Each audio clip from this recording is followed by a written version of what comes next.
Okay. Hello बच्चों, और आज कुछ ऐसी बातें, ऐसी चुनिंदा चीजें तुम्हारे साथ शेयर करने आए हैं कि यार किस तरीके से ये एग्जाम की चीजें को फेस किया जाए और किस तरीके से हमारे बच्चे जो है वो ए स्क्वायर क्लासेस में प्रिपेयर करते हैं। हम लोग बहुत ज़्यादा मजाक मस्ती करते हैं, बहुत ज़्यादा एंजॉय करते हैं, बट उसके साथ में रिजल्ट भी उतने ही प्यारे प्यारे लेके आते हैं। तो मेरे साथ में कुछ बच्चे जून वाले और कुछ बच्चे अभी अभी जो दिसंबर में है वो पास हुए वो वाले। तो मैं आज इंट्रोडक्शन दे दूं। आज 3 लोग मेरे साथ बैठे हुए। एक तो बेटा है शशांक कुलकर्णी, एक तो बेटी है साक्षी जोशी और एक तो बेटी है Vaishnavi Tiwari. First of all सबको कॉन्ग्रेचुलेशंस कि तुम लोग ये एग्जाम क्लियर कर चुके हो। और सीएस एग्जीक्यूटिव हमारी बच्ची जो है तिवारी जी, ये फर्स्ट अटेम्प्ट में क्लियर करी हुई है सीएस एग्जीक्यूटिव का। साक्षी और शशांक भी जो है बहुत भी फटाफट तरीके से हमारे क्लियर कर चुके हैं। तो सभी लोग पहले तो इनको कॉन्ग्रेचुलेशंस दे दें। और कुछ बातें जो तुम्हारे मन में चल रही होंगी कि किस तरीके से ये दिसंबर का अटेम्प्ट हम लोग फेस करें, दिसंबर का अभी कौन सा अटेम्प्ट आ रहा है, दिसंबर का आ रहा है, दिसंबर का अटेम्प्ट फेस करें, ये तुम्हारे जो मन में डाउट्स है ये शायद तुम्हारे ये डाउट्स ये क्लियर करवा सके, है ना। किस तरीके से प्रिपरेशन होता है, किस तरीके से राइटिंग प्रैक्टिस होती है, किस तरीके से क्वेश्चन को फेस किया जाता है, ये सारी बातें आज इनसे करेंगे और तुम्हारे सबके लिए बहुत ज्यादा बेनिफिशियल ये पार्ट रहने वाला है आज का पॉडकास्ट। और तो चालू करते हैं बेटा। आज आते हैं सबसे पहली चीज के ऊपर, कुछ क्वेश्चंस जो मेरे दिमाग में भी आते हैं। तो सबसे पहली चीज, कैसा रहा है तुम्हारा experience A square classes?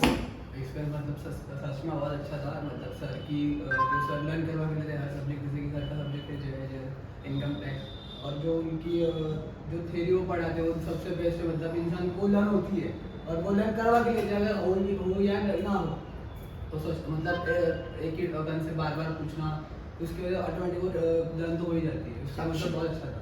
Thank you so much. सबसे इम्पोर्टेंट सर ने ये चीज़ बोली थी कि लर्न करने से कुछ नहीं होगा, सबसे ज़्यादा कंसेप्ट क्लैरिटी होनी चाहिए। सर ने हमको स्टोरी के फॉर्म में कैसे याद करना चाहिए या फिर लॉ कैसे समझा जा सकता है ये बताया, उससे बहुत ज़्यादा हेल्प हुई। और जे तो मेरा फेवरेट सब्जेक्ट है, वो तो सर ने इतना अच्छा समझाया। मतलब एक रात में भी हमको उठ के बोला ना कि ये क्वेश्चन का आंसर बता दे, तो हम फटाफट बता देंगे, इतना अच्छा करवाया था सर ने। तिवारी जी, मेरा एक्सपीरियंस तो ए स्क्वायर क्लासेस में काफ़ी अच्छा रहा है। सर और मैम दोनों ने ही हमको अपने खुद के बच्चों के हिसाब से रखा है। एकदम फ्रेंडली एटमॉस्फेयर था जब भी हम पढ़ाई करते थे वगैरह। और कंसेप्ट क्लैरिटी हमको दी गई सारे कंसेप्ट की, ऐसा नहीं कि कुछ भी हमने रट्टा मारा हो। और सारे लॉस की जो प्रोविज़न वगैरह है वो सारी अच्छी से एक्सप्लेन करके समझ के हमने फिर पेपर में टेस्ट में जो भी था उसमें लिखे हैं। तो काफ़ी अच्छी से सारी पढ़ाई हमारी हुई थी। पहला क्वेश्चन बहुत ही थैंक यू सो मच बच्चों। दूसरी चीज पे आते हैं, क्या प्रेफर करोगे, नोट्स की मॉड्यूल? मॉड्यूल हमेशा मॉड्यूल प्रेफर करेंगे। क्यों मॉड्यूल? ये भी बच्चों को थोड़ा सा रीजन बता दो। बच्चे सोचते हैं कि यार थोड़ा सा पढ़ लेते हैं नोट्स में और कार्यक्रम हो जाएगा, तो क्यों मॉड्यूल? मॉड्यूल का जैसे कंसेप्ट क्लियरिटी और अपन को जो लिखना है वो प्रॉपर समझता है। नोट्स में जैसा होता है जो प्रोविजन मॉड्यूल में दिए वो नोट्स में उसकी 50% ही होती है। जो उसकी वजह से क्या होता है, अपन पेपर में 50% पढ़ के जाएंगे तो पेपर में 25% लिख पाएंगे। अगर मॉड्यूल से पढ़ेंगे तो एटलीस्ट अपन 75 भी लिख पाएंगे। ये मेरा खुद का अनुभव है। तो उसकी वजह से मैं मॉड्यूल प्रेफर करूँगा हमेशा। मॉड्यूल इसलिए इम्पोर्टेंट है क्योंकि अपने को पता है अपनी जो इंस्टीट्यूट है वो कौन से किधर से भी क्वेश्चन पूछ सकती है, सबसे ज़्यादा आगे से पीछे वाले पेजेस से। और जो नोट्स रहते हैं उसमें 50% थोड़ा सा लेस करके या फिर उनके हिसाब से कन्वीनियंट लैंग्वेज से बोला जाता है उधर, और अपने इंस्टीट्यूट को लॉ की लैंग्वेज चाहिए, तो इसके लिए मॉड्यूल। ऑफकोर्स मॉड्यूल ही प्रेफर करनी चाहिए। जैसे इन लोगों ने बोला कि नोट्स समराइज्ड फॉर्म, और मॉड्यूल से अपने को एक लैंग्वेज भी पता चलेगी कि कौन सी यूज करेंगे एग्जाम में, तो वो काफ़ी हेल्पफुल रहता है लास्ट में भी। बराबर। तो हमारे हिसाब से, सबके हिसाब से तो मॉड्यूल ही प्रेफर करना चाहिए। तीसरी चीज, प्रिपरेशन किस तरीके से तुमने चालू किया था? देखो बहुत जल्द तुमने ये एग्जीक्यूटिव के ग्रुप क्लियर किए हैं, तो कहीं ना कहीं प्रिपरेशन कब और किस तरीके से चालू हुआ? प्रिपरेशन तो मैंने मतलब जैसे कि एग्जाम के 3 या 3.5 महीने पहले चालू कर दिया था। तो जैसे चैप्टर कंप्लीट हो गए थे उसके ऊपर टेस्ट, उसकी बार बार रिवीजन और लर्निंग। मतलब सर तो करवा के लेते हैं, मैम भी करवा के लेते हैं, और वो हर सब्जेक्ट की टेस्ट देना जरूरी है कि अपन को समझता है कि अपन को कितना लर्न है और अपन को कितना पढ़ना है। उसकी वजह से मतलब टेस्ट तो देनी चाहिए। प्लस तो जितना अगर प्रैक्टिकल क्वेश्चन होंगे तो वो भी सॉल्व करके देंगे। तो और प्रिपरेशन तो मतलब जितने अपन जल्दी पढ़ेंगे उतना अपन को ज़्यादा रिवीजन भी करते हैं। बहुत बढ़िया। सबसे ज़्यादा इम्पोर्टेंट तो रिवीजन ही है, क्योंकि मतलब सर ने मेरे अटेम्प्ट के टाइम में मेरे को एक पेज बना के दिया था, चैप्टर बना के दिए थे, उसके आगे रिवीजन 1 रिवीजन 2 ऐसे पूरा 5 रिवीजन बना के दिए थे और उसके ऊपर टिक करते जाना। मतलब एक तो रिवीजन भी इम्पोर्टेंट है और टेस्ट सीरीज तो बहुत इम्पोर्टेंट है, टेस्ट देनी ही चाहिए। प्रिपरेशन एज इन डे 1 से अगर शुरू करो तुम लोग तो काफ़ी अच्छी चीज़ है। जो भी क्लासेस में पढ़ाया जा रहा है घर पे जाके रिवीजन वगैरह, और जो भी टेस्ट होती है यू शुड लाइक पूरा प्रिपेयर करके ही टेस्ट दो। ऐसा नहीं कि क्लास की टेस्ट है तो कैसे भी चलेगा कुछ भी लिख दिया, ऐसा नहीं करना चाहिए। पूरा फुली प्रिपेयर होके, और राइटिंग प्रैक्टिस इज मस्ट। तो एकदम सही है। राइटिंग प्रैक्टिस जितनी ज़्यादा तुम लोग जितना निग्लिजेंस करोगे उतना जाकर तुमको आगे जाके ये एग्ज़ाम जून दिसंबर खेलना पड़ेगा। आगे बढ़ते हैं। और कितना ज़रूरी है कि थ्योरी सब्जेक्ट को इतने सारे थ्योरी सब्जेक्ट ऑलमोस्ट देखा जाए तो अपना पूरा सिलेबस ही थ्योरी है, तो कितना ज़रूरी है कि थ्योरी को तुम लोग प्रॉपर्ली समझो और समझ के उसको लर्न करो। लर्न करने से भी अच्छा हम लोगों को इस बार में तो हमको यही लगता है कि हम लोग कंसेप्ट क्लियरिटी बहुत ज़्यादा रखते हैं। तो कितना इंपॉर्टेंट हो जाता है थ्योरी प्रॉपर तरीके से पढ़ना, चैप्टर वाइज पढ़ना, कितना इंपॉर्टेंट हो जाता है सारी चीज़ें। सबसे पहले तो थ्योरी मतलब अगर कंसेप्ट क्लियर रहेंगे तो अपन को समझने में इजी रहेगा, और लिखते टाइम पे अपन को अगर रट्टा अपने जो रट्टा मारते हैं कि कुछ भी फेंक दे, ऐसा नहीं हो पाएगा। तो उससे अच्छा कंसेप्ट क्लियर रखे और सबसे मॉड्यूल प्रेफर करें। मॉड्यूल में जो लैंग्वेज रहेगी अपन को थोड़ी बात तो भी पेपर में लिखते रहना चाहिए एज इट इज जो दी होगी। बराबर। अपना सीएस का तो अपने को पता ही है 90% तो थ्योरी ही रहती है, तो इसके वजह से ना अपने को मतलब ऐसे नहीं कि अपने लैंग्वेज में कुछ भी लिखेंगे अपन। लॉ की लैंग्वेज तो बहुत इंपॉर्टेंट है अपने सीएस में, इसीलिए कंसेप्ट क्लैरिटी इंपॉर्टेंट है। मॉड्यूल प्रेफर करो, बार बार रीड करो, रीड करने से कंसेप्ट और क्लियर होंगे, और है ना उसके ऊपर ज़्यादा से ज़्यादा राइटिंग प्रैक्टिस करो, उससे बहुत अच्छा होगा। बराबर। थ्योरी सब्जेक्ट पढ़ने के लिए लाइक पहले तो अपन ने सारे प्रोविजंस अच्छी से पढ़ के, क्योंकि एक एक वर्ड इसमें जो है वो इम्पोर्टेंट है।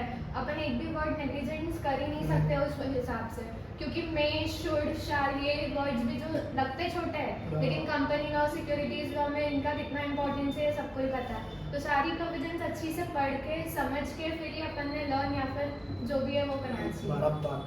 साथ में अब डिस्ट्रैक्शन तो बहुत हो रहे बच्चों को, है ना। सबसे बड़ा मुद्दा है यही कि मोबाइल, गर्लफ्रेंड, बॉयफ्रेंड, ये सबसे बड़ा डिस्ट्रैक्शन आज के डेट में बन चुका, और इसकी वजह से शायद बहुत सारे बच्चों की पढ़ाई नहीं होती है। तो किस तरीके से इससे बचा जाए, ये भी मैं जानना चाहूँगा ये लोगों से, है ना। तो किस तरीके से इससे बचा जाए?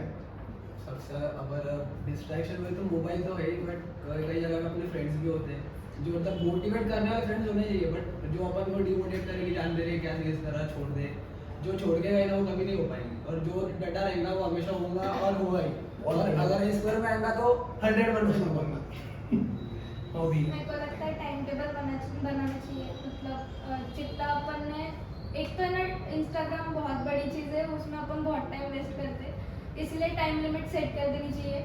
बहुत लोग वो निग्लिजेंस उसमें लाते हैं कि नहीं जान लो, हो गया डेली लिमिट अभी ख़त्म हो गया है, फिर भी 5 मिनट, 10 मिनट, 15 मिनट, फिर भी अपने को है कि ना मतलब हमारे मैम बोलती है, क्योंकि सीएस एक ऐसा कोर्स है उसमें अपने को है ना बहुत सारी चीज़ें छोड़नी पड़ेगी। अपने फ्रेंड्स वो बहुत सारी चीज़ें छोड़नी पड़ेगी, उनके साथ घूमना, मोबाइल, फैमिली फंक्शंस वो भी छोड़ना पड़ेगा। इसके लिए मेरे को लगता है कि थोड़ा सा डिसिप्लिन होना चाहिए। बराबर, सही बात है। और जितना ज़्यादा तुम लोग चीज़ों को छोड़ोगे उतना ज़्यादा तुम लोग आगे बढ़ोगे। जैसे कि अगर अपन टाइम टेबल बना ले तो इस हिसाब से अपन टाइम एलोकेट कर सकते हैं। अगर आप पूरे दिन में 10 to 12 आवर्स की पढ़ाई कर रहे हो, तो फिर अगर आप पढ़ाई करने के बाद 1-8 घंटा फ़ोन देखते हो तो दैट्स ओके, लेकिन वो कभी भी गिल्ट नहीं होना चाहिए कि यार मैंने आज इतना फ़ोन देख लिया और पढ़ाई कुछ हुई नहीं। पढ़ाई के अलावा फिर बाद में आपने फ़ोन देखना बराबर, चाहिए। मतलब मोबाइल यूज करो हाँ। बट उतना ही करो जितना लिमिटेड है ना। इसका अपने पढ़ाई के ऊपर कोई भी इम्पैक्ट नहीं गिरना चाहिए।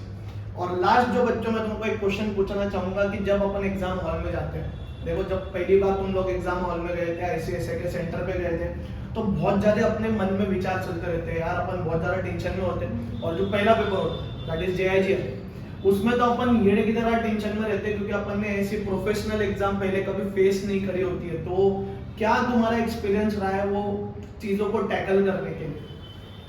अगर एग्जाम में जाए तो डर तो लगता है, क्योंकि पहली बार अपन जो लॉ सब्जेक्ट अटेम्प्ट कर रहे थे, अपन ने मैथ्स, जैसे कि मैथ्स अपन अटेम्प्ट करते हैं, इंग्लिश है तो ठीक है, बट अगर अपन फर्स्ट टाइम अगर अपन लॉ सब्जेक्ट अटेम्प्ट करेंगे तो अपन को डर तो लगता है कि भाई टाइम पे याद आएगा नहीं आएगा, जो सेक्शंस होंगे वो याद आएंगे, जो उसकी प्रोविजंस होंगी वो याद आएंगी या नहीं।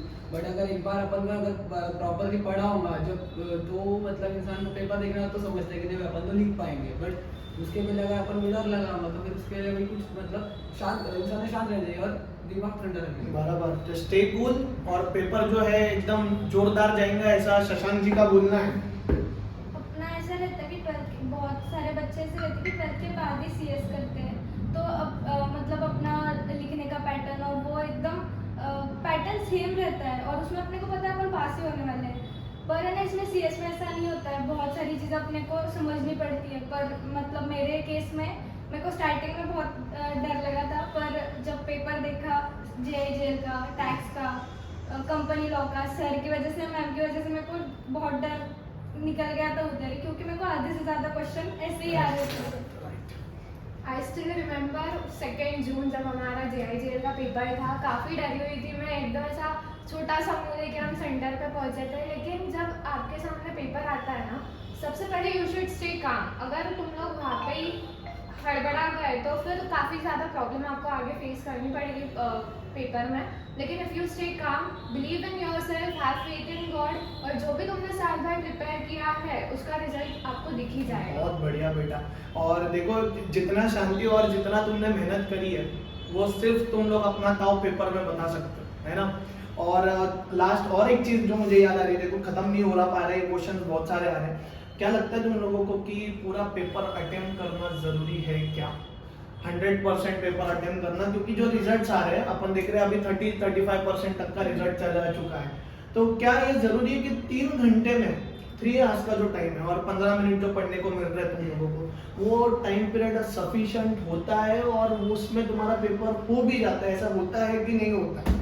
मतलब मेरे हिसाब से तो होता है। फिर जो फर्स्ट डे जो अपन को इंस्टीट्यूट में 15 मिनट्स दिए, वो सच में अच्छा किया उन्होंने, देखे कि अपन को प्रॉपर समझता है कि अपन को कौन सी चीज़ आ रही है और नहीं आ रही है। जो अपन को आ रहा है वो प्रॉपरली फर्स्ट अच्छे से लिख लीजिए। मतलब जैसा कि इंस्टीट्यूट आपको मार्क्स जो कहाँ काटती है वो नहीं काटेंगे, जो प्रॉपर मार्क्स देंगे। जो आ रहा है वो पहले लिख लीजिए और जो नहीं आ रहा है उसको बाद में अटेम्प्ट कीजिए, जिसकी वजह से अपन को जो आ रहा है वो अपन को आप भूल ना जाए। उसका जो प्रॉपर पहले आ रहा है वो लिख लीजिए, फिर बाकी क्वेश्चन अटेम्प्ट कीजिए। ओके, मेरे हिसाब से अगर पास होना है आपको तो 100% पूरा का पूरा पेपर सॉल्व करना ही चाहिए, पूरे मार्क्स का। मतलब ऐसा नहीं कि कुछ भी लिख दिया। 80% आपका खुद का मतलब गारंटी वाला पेपर होना चाहिए कि नहीं इतना तो होना ही आएगा ही मेरे को, पर बाकी जो है वो है ना पूरा लिखना है अपन। हाँ, थोड़ा सा ट्राई कर सकते हैं, ऐसा नहीं कि छोड़ देंगे। मतलब पेपर छोड़ना नहीं है भैया, हाँ। कहीं पे भी कुछ भी हो जाए। 80 मार्क्स का आ रहा है, 20 मार्क्स का थोड़ा बहुत रिलेवेंट प्रोविजन लिख दो और लिख के आ जाओ भैया पूरा 100 मार्क्स का।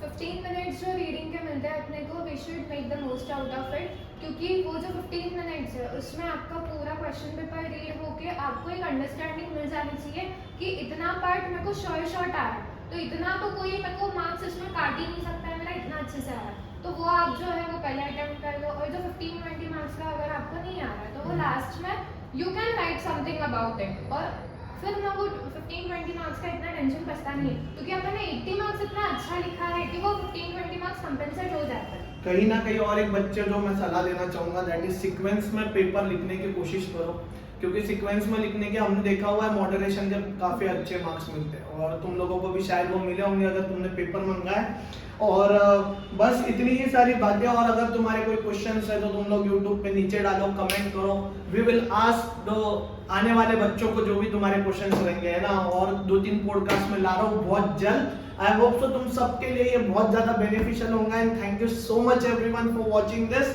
आ रहा हूँ बहुत जल्द तुम सबके लिए बहुत सारे वीडियोस लेके। Thank you so much.